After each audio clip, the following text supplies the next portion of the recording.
All right, so got my dirty hand tools log splitter and the Kohler 3000 series engine.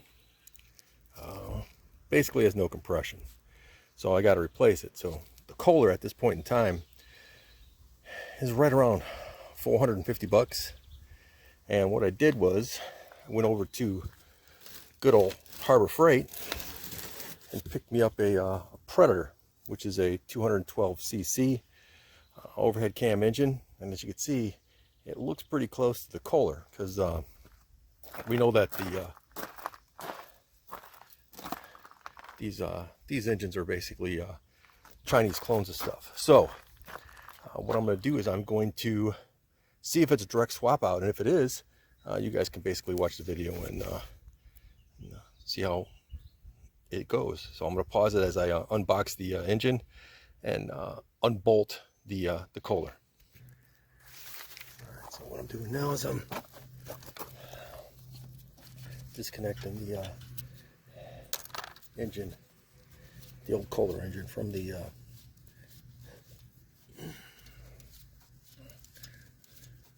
actually the hydraulic pump. There's just four bolts holding on, and it's 1/2 inch. Now, as you can see, as you slip this off, there's the shaft. It's rubber mounted.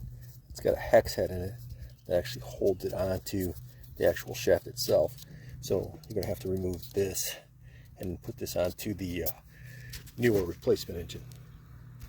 Okay, on the underneath side of the engine, there are 4 bolts that hold it on. 1, 2, 3, and 4. You have to take those bolts out to be able to lift the engine off and put the new one on. These bolts on the underneath side are also 1/2 inch. I should specify that the bolts are down here, but there are nuts up here that you have to hold with a wrench as you're untightening them. The bolts, as you can see, they used aircraft nylon locking washers on them, are nuts. So yeah, you're gonna have to. You're not gonna be able to unscrew it hand tight. You're gonna have to use a wrench and a socket all the way through. All right, with the engine lifted off, there's the plate where it sits. All right. Now here we have the Kohler on the right and the Predator on the left, and as you can see, they're pretty close. Look at stuff like that. It's a clone. And what you have to realize is that, people talk bad about clones. What the point is that the major manufacturers go to China, get that cheap labor, set up a factory, and then what happens is that they're able to produce the engine for literally a third or a quarter of the cost. But then what China does is they go open up another factory down the street, and they basically reverse engineer the exact same engine that they're building. China's been sued multiple times for this practice, but they lose the companies lose every single time. They've even had been taken to the UN, and the UN didn't even want to get involved. So Honda, Yamaha, Husqvarna, KTM, Steel are all learning a valuable lesson about taking your stuff there to be manufactured, because they're just going to clone it.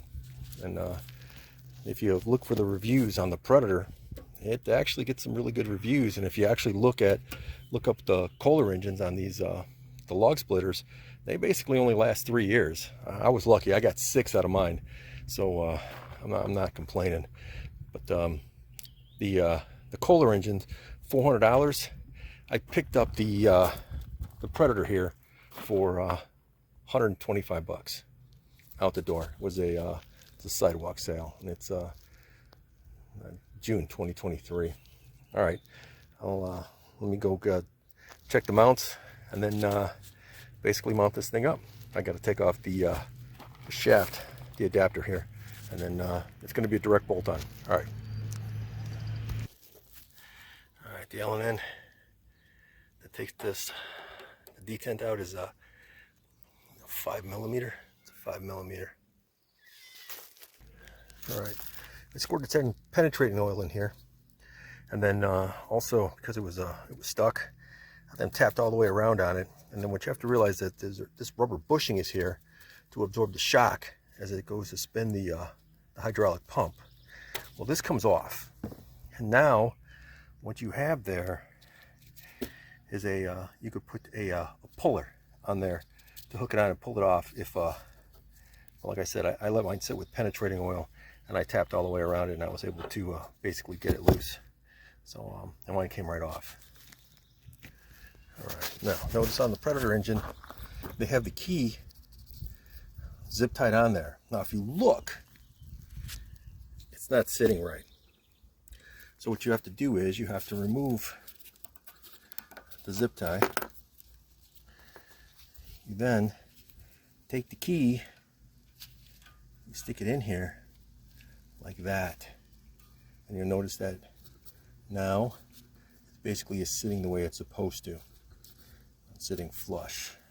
Now this should just slide right on, and you'll notice that the detent fits right on top of the key to hold it in place. So now all we do is slide it right on, and we want it towards the end, like right there, so it's sitting flush. Now all I gotta do is put the keyway in, tighten it up, and put the rubber bushing back on and bolt it back up, and then I'll put gas and oil in it, and we'll pick up there. All right, the engine is in with the 8 bolts, 4 for the connector to the pump, and then 4 to the frame. And then here's a little bonus thing. This is a heat shield, and this heat shield goes onto the front of the engine like this. They say it's a heat shield and or what's called a bash plate. Here it is on this one, as you can see, it's on there. Okay, like that. What that does is causes the engine to get overly heated. So I always take them off, and so therefore the engine runs cooler, because now all the fins are getting air as opposed to only a select amount. Now they say they keep it on there so that it keeps the heat in so that the engine runs correctly, but yeah, you really don't need that in there. You really don't. All right, well, let's see. We'll spark this baby up.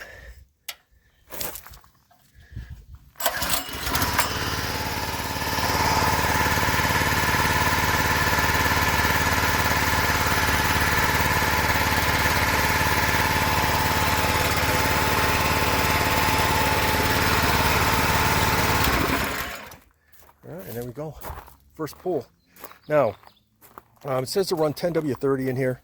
I run 1030 for the first tank of gas, because I consider that its break-in period. And then after the full tank of gas is ran out, then I drain the oil, and then I throw in 10W40, and then I usually run a full synthetic after the initial tank.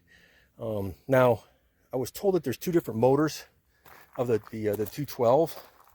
One of them is a semi-Hemi, and I guess the way that you can tell that, besides pulling the head off, is one, it's 30, ends in 30. The exhaust has a spark approved so that you can't cause a fire with spent fuel. And then the other way is that on the air cleaner, it's a dual air cleaner. So you have foam on the outside, paper on the inside. The other one just has a regular foam element. So getting this for